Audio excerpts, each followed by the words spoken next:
कुछ नशा तिरंगे की शान का है, कुछ मातृभूमि के आन का है। हम लहराएंगे तिरंगा हर जगह पर, हम लहराएंगे तिरंगा हर जगह पर, क्योंकि नशा हिंदुस्तान का है। तो जय हिंद दोस्तों, स्वागत है आपका हमारे यूट्यूब चैनल में। आज हम शुरू करेंगे भारत में राष्ट्रवाद, जिसको हमने पिछले वीडियो लेक्चर में इंट्रोडक्शन के रूप में देखा था, जिसमें हमने सामाजिक कारण को तो नहीं बल्कि हमने राजनीतिक कारण को देखा था।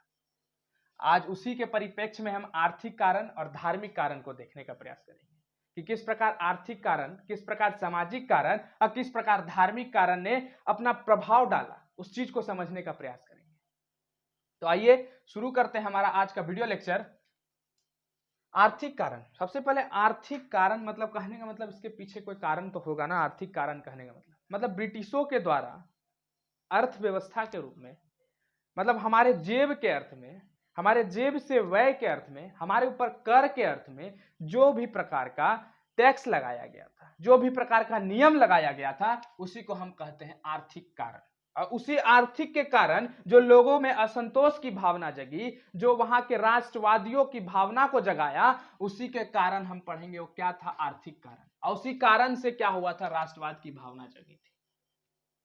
तो अंग्रेज ने जो आर्थिक नीति अपनाई थी, मतलब भारत में कहीं ना कहीं हम लोग देखे थे कि अंग्रेज क्या करता था कि शोषण करता था, अत्याचार करता था। किसके ऊपर? तो हमारे ऊपर। हमारे ऊपर कहने का मतलब मेरे ऊपर तो नहीं करता था, हमसे ऊपर वाले लोगों के ऊपर करता था। मतलब ऊपर वाले कहने का मतलब हमारे एंसेस्टर के ऊपर, हमारे पूर्वजों के ऊपर।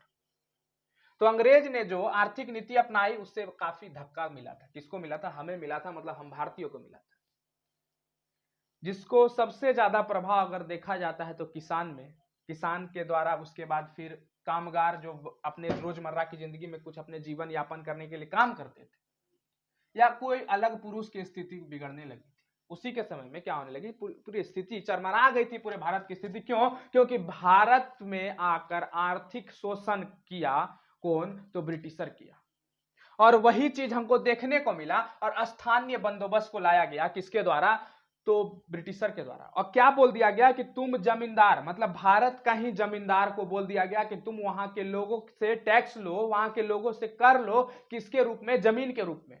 अब जो तुम चीज उपजा रहे हो, मान लो आप किसान हैं, अगर आप कोई भी वस्तु उपजा रहे हैं, वस्तु कहने का मतलब कोई भी फसल उपजा रहे हैं, उस फसल उपजाने का जो कर है आप किसको दीजिएगा? जमींदार को दीजिएगा, ना कि सीधा ब्रिटिशर को दीजिएगा। और वो जमींदार आपसे मनमाना टैक्स वसूलता था, वही मनमाना टैक्स वसूल के कुछ पार्ट उस टैक्स का ब्रिटिशर को दे देता था। तो किसान से अधिक लगान लिया जाता था। ब्रिटिशर के समय में आर्थिक शोषण करने के विषय में किसान जो से अधिक लगान लेता था। कपास की खेती, नील उपजाने की नीति से किसान अधिक तंग थे। मतलब कपास की खेती आपको करना पड़ेगा, नील की खेती आपको करना पड़ेगा। और इसी चीज को हम आने वाले वीडियो लेक्चर में नील विद्रोह को पढ़ेंगे। चंपारण विद्रोह जो हुआ था, चंपारण सत्याग्रह, जिसमें गांधी जी ने अपनी महत्वपूर्ण भूमिका निभाई थी, वो क्यों हुआ था? बस यही सब कारण है, और यही एक आर्थिक कारण था। हम अभी राष्ट्रवाद की भावना के रूप में पढ़ रहे हैं कि राष्ट्रवाद की भावना जन्म लेने के पीछे क्या कारण था, उसी चीज को हम समझने का प्रयास कर रहे हैं। जो आने वाला वीडियो लेक्चर है इसकी भूमिका को पढ़ेंगे कि राष्ट्रवाद कैसे बना, चंपारण सत्याग्रह में हुआ क्या था, खेड़ा आंदोलन में हुआ क्या था, मोपला विद्रोह में क्या हुआ था, उस चीज को समझने का प्रयास करेंगे। लेकिन अभी हम लोग उस कारण को पढ़ रहे हैं कि ये कारण क्या था जिससे राष्ट्रवाद की भावना जन्मी थी। तो वो कारण में एक आर्थिक कारण था, और उसी आर्थिक कारण में बोला गया कि कपास और नील की खेती आपको करनी पड़ेगी। तो उससे कौन तंग था? तो वहां के लोग तंग थे, वहां के किसान तंग थे। क्यों? क्योंकि नील की खेती अगर एक बार हो जाने से वहां की उपजाऊ कम हो जाती थी। भले ही पैसा ज्यादा था लेकिन उपजाऊ कम हो जाती थी, उर्वरक भूमि नहीं हो रह पाती थी, जिससे वहां के किसान इस चीज को उगाने से मना करते थे, लेकिन उसको उगाना पड़ता था। अंग्रेजों ने भारत से कपड़ा निर्यात के ऊपर कई तरह का प्रतिबंध लगाया। अब भारत से जो कपड़ा जाएगा उसके ऊपर ब्रिटिशर टैक्स लगाया हुआ था कि भारत को इतना टैक्स देना होगा, तब ब्रिटिशर में, ब्रिटिश के क्षेत्र में वो टैक्स, मतलब उस ब्रिटिश के क्षेत्र में ये कपड़ा जाएगा। लेकिन ब्रिटिश जब लेके भारत में आएगा कोई भी कपड़ा, तो उसके ऊपर कोई तरह का कर नहीं लगाया गया। इंग्लैंड मशीन से बने कपड़ों पर कोई प्रतिबंध नहीं लगाया था। मतलब वही बात था कि अगर ब्रिटिशर भारत में लेकर आएगा कोई भी कपड़ा तो उसके ऊपर कोई कर नहीं लगाएगा। यहाँ तक कि यहाँ के लोग जो अपने हाथ से कपड़े को बनाकर वहां भेजते थे, और वहां पर लोग क्या करते थे, इंग्लैंड के लोग वहां पर उसी मशीन को ही उद्योग कर लिए। मतलब अगर यहाँ पर अगर हाथ से बनाया जा रहा है कोई भी कपड़ा, तो हो सकता है कि वह महंगा हो। अगर वो मशीन से कपड़ा मान लीजिए 100 रुपया बना रहा है, तो इंग्लैंड वाले लोग यहाँ आकर 50 रुपया में ही उस चीज को, कपड़ा को दे देते थे। 1882 में सूती वस्त्र का आयात कर हटा दिया जाता है। अब सूती वस्त्र के ऊपर कोई भी आयात कर नहीं रहता है। भारत में औद्योगिकरण के पक्ष में सरकार नहीं था। अब भारत में, अगर भारत में औद्योगिकरण के पीछे पक्ष में सरकार नहीं था, क्यों सरकार पक्ष में नहीं था? क्योंकि चाहता था कि यहाँ पर कुटीर उद्योग जो है आगे बढ़े। कुटीर उद्योग आगे बढ़ेगा क्योंकि कुटीर उद्योग को जो है भारत का रीढ़ का हड्डी कहा जाता था। हम आने वाले मतलब वीडियो जो होगा, आने वाला चैप्टर जो होगा, उसमें हम पढ़ेंगे आजीविका को किस प्रकार यापन करते थे लोग, उस चीज को पढ़ेंगे। आजीविका और शहरीकरण वाला जीवन को पढ़ेंगे, तो उसी में इस चीज का जिक्र को पढ़ेंगे कि भारत में औद्योगिकरण के पक्ष में सरकार नहीं था। क्यों नहीं था? क्योंकि वह चाहता था कि छोटा छोटा यहाँ पे धंधा चले। अगर औद्योगिकरण आ जाएगा तो यहाँ पर बड़ा बड़ा लोग आ जाएगा, और बड़ा बड़ा लोग आके छोटा छोटा चीज को खत्म कर देगा। जिससे अगर औद्योगिकरण नहीं हुआ तो बेरोजगारी क्या होने लगा? बढ़ने लगा। भारत निष्कर्ष पर पहुंच चुका था, क्योंकि यहाँ पर तरह तरह का, इसके बाद जो है तरह तरह का आंदोलन शुरू हो गया था। चंपारण सत्याग्रह को देख लेते हैं, मोपला विद्रोह देख लेते हैं, 1857 का विद्रोह देख लेते हैं। ये सब विद्रोह के बाद भारत ये समझ चुका था कि हमको एकजुट होना पड़ेगा, बिना एकजुट हुए कुछ नहीं है। क्यों? क्योंकि अगर एकजुट नहीं होंगे तो ये लोग हम पे ऊपर शोषण करेंगे, ये लोग हम पे ऊपर अत्याचार करेंगे, और यही चीज हम नहीं चाहते हैं। क्योंकि हमारे अंदर जो है एक आग जल रही है सीने में कि हमको राष्ट्रवादी भावना को जगाना है। मेरे अंदर एक आग जल रही है कि हमको राष्ट्र, देश को आजाद करना है। और यही सब कारण था राष्ट्रवाद की भावना को जन्मने के पीछे। क्या? आर्थिक कारण, कि आर्थिक कारण जो था, किस प्रकार अपनी भूमिका को निभाया राष्ट्रवाद की भावना को जगाने के लिए। और ठीक उसी प्रकार लोगों में असंतोष की भावना जगती है और राष्ट्रवाद की भावना आग धरने लगती है। आर्थिक कारण को तो समझे। अब उसके बाद एक कारण और आता है जिसके कारण राष्ट्रवाद की भावना आग लगती है, वो थी सामाजिक कारण, जो एक महत्वपूर्ण भूमिका निभाया सामाजिक कारण। क्योंकि आर्थिक कारण था, पैसे के ऊपर इंसान झेल लेता था।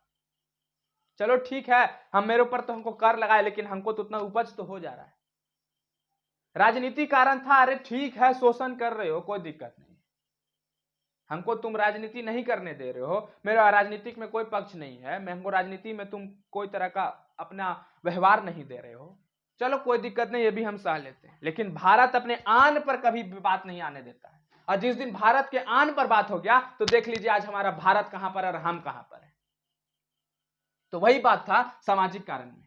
क्यों? क्योंकि समाज में इतनी सारी कुरीतियां थी, और भारत में ब्रिटिशर सिर्फ एक ही कारण से आया था, वहां पर उद्योग करने के लिए, लेकिन वहां पर आके अपना शासन संभालने लगा। क्यों? क्योंकि वो एक ही नीति पर चलता था कि फूट डालो और राज करो, और वही चीज यहां पर वो अपनाया कि फूट डाला और राज किया।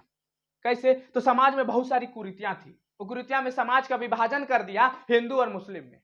वहां पर हिंदू मुस्लिम की बात को लागू किया गया, और वहां पर एक एक कुरीति, सती प्रथा को लागू करना, तो तरह तरह की चीज को समझना। भारत में भारतीयों को ब्रिटिशर है समझता था, हीन समझता था कि ये लोग बेकार है, ये लोग का जीवन बेकार है, जबकि सब चीज जो है हम पूरे भारत, पूरे राष्ट्र को सिखाएं। आज अगर हम जी रहे हैं, आज हमारा विश्व जी रहा है, तो सिर्फ एक बिहार के कारण, भारत के कारण जी रहा है। अब भारत ही एक ऐसा राष्ट्र है जिससे पूरा राष्ट्र नाम से जाना जाता है। तो भारतीय को कौन है समझता था? वो ब्रिटिशर समझता था। भारतीयों को रेल पर नहीं चढ़ने देता था, भारतीय के ऊपर इतना शोषण होता था। अब यही देखिए एक सामाजिक कारण है, समाज में जो कारण उत्पन्न हो रहा है, मीन्स अभी हमको अगर घर में आप नहीं घुसने दीजिए तो एक सामाजिक कारण है। मेरा अर्थव्यवस्था के कारण आप हमको घर में नहीं घुसने दे रहे। अगर मेरा जाति निम्न है तो आप हमको मेरे निम्न जाति के कारण अपने घर में नहीं घुसने दे रहे, ये सामाजिक कारण है। क्यों? क्योंकि अगर मेरे जेब में पैसा नहीं, तो आर्थिक कारण नहीं है कि आप मुझे घर में घुसने नहीं दे रहे, ये जेब में पैसा वाला कारण नहीं है। राजनीतिक कारण नहीं है कि हम बड़े दूसरे कांग्रेस पार्टी से हैं तो आप हमको घर में नहीं, ये राजनीतिक कारण नहीं था, एक सामाजिक कारण था कि हम निम्न जाति से हैं इसलिए आप हमको घर में नहीं घुसने दे रहे। तो वही चीज है सामाजिक कारण। सामाजिक कारण इसी चीज को कहते हैं। तो भारत को रेल पे नहीं चढ़ने देते, क्या है? सामाजिक कारण है। भारतीय हो तो इसलिए तुम रेल पे नहीं चढ़ सकते, भारतीय हो तुम लाइब्रेरी में नहीं बैठ सकते, भारतीय हो तुम मेरे साथ नहीं खा सकते। अब वही चीज वहां पर था। अब भारतीयों के साथ दुर्व्यवहार किया जाता था, ऐसा दुर्व्यवहार कि देख लीजिए आप रेल पे नहीं चढ़ने देते थे। सरकारी सेवा में पक्षतापूर्ण का बात होता था कि मेरा सरकार है, मेरा ब्रिटिश सरकार है, तो यहां पर लोग भी ब्रिटिशर रहेंगे, यहां पर कोई भारतीय नहीं रहेगा। लेकिन कुछ हद तक भारतीयों को यह छूट दिया गया था कि आप सिविल सर्विस परीक्षा में बैठ सकते हैं। सिर्फ आप बैठ ही सकते हैं, आप कुछ नहीं कर सकते हैं।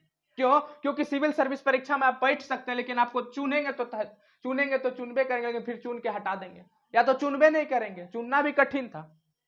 परीक्षा का आयोजन इंग्लैंड में होता था। अब ले भारत यहां से इंग्लैंड जाएगा कैसे? उड़ के, पैदल चल के? इंग्लैंड इतना दूर था। इतना शातिर था हमारा ब्रिटिशर कि आप सिविल सर्विस में बैठिए, हम आपको बैठने दे रहे हैं। भारतीय को इतना हल्ला करने के बाद एक तो सिविल सर्विस परीक्षा में भारतीय बैठ सकते थे, यह चीज निर्णय लिया गया था भारत शासन अधिनियम में। लेकिन भारतीय को चुनना कठिन था। भारतीय का आयोजन, सिविल सर्विस परीक्षा का आयोजन इंग्लैंड में होता था। अब इंग्लैंड का जनता सबसे पहले पहुंचेगा कि भारतीय पहले पहुंचेगा? बस वही बात होता था कि परीक्षा में भागे नहीं ले पाता था राष्ट्र भारत का। जो भाग लेता था वो चुन के चला जाता था। भारत का पहला IAS officer Satyendranath Tagore, sorry, Bharat का पहला आईएएस ऑफिसर था सत्येंद्रनाथ टैगोर, और उसको पदच्युति कर देता है, उसको पद से हटा देता है। अब लो, तुम अगर बन गए हो तो तुमको हटा दिया जाएगा। यही है सामाजिक कारण। और इसी कारण से लोगों में असंतोष की भावना जगती है, जिसमें उच्च मध्यम वर्ग और शिक्षित वर्ग दोनों मिलकर इस सामाजिक कारण को बढ़ावा देते हैं और राष्ट्रवाद की भावना को जन्म लेते हैं। क्योंकि वहां पर लोगों में असंतोष की भावना जगी, उनके ऊपर अत्याचार हुआ, उनके ऊपर शोषण हुआ, बस क्या होगा? राष्ट्रवाद की भावना जन्मेगी। आर्थिक कारण को समझे, सामाजिक कारण को समझे और राजनीतिक कारण को समझे। अब कहीं ना कहीं महत्वपूर्ण योगदान जो निभाता है धार्मिक कारण। धर्म के ऊपर तो सब कुर्बान है। आज हमारे धर्म के ऊपर कोई आंच उठाता है तो हम उसको गोली मारने तक का आदेश दे देते हैं। बिना कुछ सोचे समझे अपने हाथ में कानून को उठा लेते हैं कि अगर मेरे धर्म के ऊपर बात हुई तो हम किसी को भी नहीं छोड़ेंगे। तो ठीक उसी प्रकार धार्मिक कारण भी यही था। विश्व के किसी भी देश में राष्ट्रवाद उत्पन्न करना है या करने में धर्म सुधार आंदोलन सबसे महत्वपूर्ण भूमिका निभाई थी। अगर विश्व में देखें तो सबसे ज्यादा राष्ट्रवादी भावना को जन्म लेने में सबसे ज्यादा योगदान कौन निभाया? धार्मिक कारण। और वही धर्म सुधार आंदोलन ही, जैसे सूफी संतों के द्वारा, राजा राम मोहन रॉय के द्वारा क्या किया गया था? सती प्रथा को हटाया गया। सती प्रथा हटा देवेंद्रनाथ टैगोर के द्वारा, ईश्वर चंद्र विद्यासागर के द्वारा। ये सब धार्मिक कारण, धर्म की कुरीति को खत्म करना, वही था धार्मिक कारण। भारतीयों के मन में अपने धर्म के प्रति निष्ठा की भावना को जन्मा दिया कौन? राजा राम मोहन राय, देवेंद्रनाथ टैगोर, ईश्वर चंद्र विद्यासागर। यहां तक कि अफ्रीका के लोग, यहां तक कि यूरोप के लोग भी इसमें महत्वपूर्ण योगदान निभाए थे, जिससे एकता और समानता का एक मंत्र को फूंक दिया गया था भारतीयों के अंदर, जिससे राष्ट्रवादी भावना जन्म ली थी। 1885 में अखिल भारतीय राष्ट्रीय कांग्रेस का गठन होता है और 1914 तक अंग्रेज सरकार के दमनकारी नीति को देखते हुए, अब 1914 में अंग्रेज शासक के द्वारा जो दमनकारी नीति अपनाया जा रहा था, किसके द्वारा? वही ब्रिटिशर के द्वारा। वही चीज कांग्रेस को पसंद नहीं था और कांग्रेस के सदस्य उग्र हो गए और बाल गंगाधर तिलक और लाला लाजपत राय के नेतृत्व में राष्ट्रीय आंदोलन की शुरुआत हो गई। और उसके बाद से हमारा भारत कहलाया। क्यों? क्योंकि वहां से ही भारत को एक अलग प्रकार का रुख मिलता है, जहां पर भारत एक आजाद होने की परंपरा पे चल जाता है, एक आजाद होने की राह पर चला जाता है कि हमको भी चाहिए आजादी, हम भारत के लोग हैं, हम भारत अपना आन बान शान से कंप्रोमाइज नहीं कर सकते। और वही चीज था भारत। और 1914 में प्रथम विश्व युद्ध जब आरंभ हो जाता है, यहां तक इतना गति कर दिया था ब्रिटिशर कि प्रथम विश्व युद्ध आरंभ हो जाता है तो हमको तो तुम पहले से बुलाया 1914 का इसमें विश्व युद्ध में, हमसे तुम हाथ जोड़कर हमारा योगदान लिया ब्रिटिशर कि आप आइए, हम आपको गठन करने देंगे ये संविधान सभा। यहां तक कि सेकेंड विश्व युद्ध में भी यही हुआ, द्वितीय विश्व युद्ध में भी यही होता है। आप हमको हाथ जोड़ के बुलाएं कि आइए, क्योंकि आप जानते थे कि हम जीत तो नहीं पाएंगे भारत के बिना। बस वही बात था भारत में। और वही बात जब बुला के भारत जब इस पक्ष में गया किसका? ब्रिटिशर का, तो अंग्रेजी सरकार इसको क्या घोषित कर दिया? युद्धकारी देश घोषित कर देता है। आप हमको बुलाएं, बुलाने के साथ पीठ में छुरा भोंक दें, यही काम किया था ब्रिटिशर। तो आशा करते हैं आज का वीडियो लेक्चर आपको समझ में आया होगा। तो तब तक के लिए धन्यवाद। जय हिंद।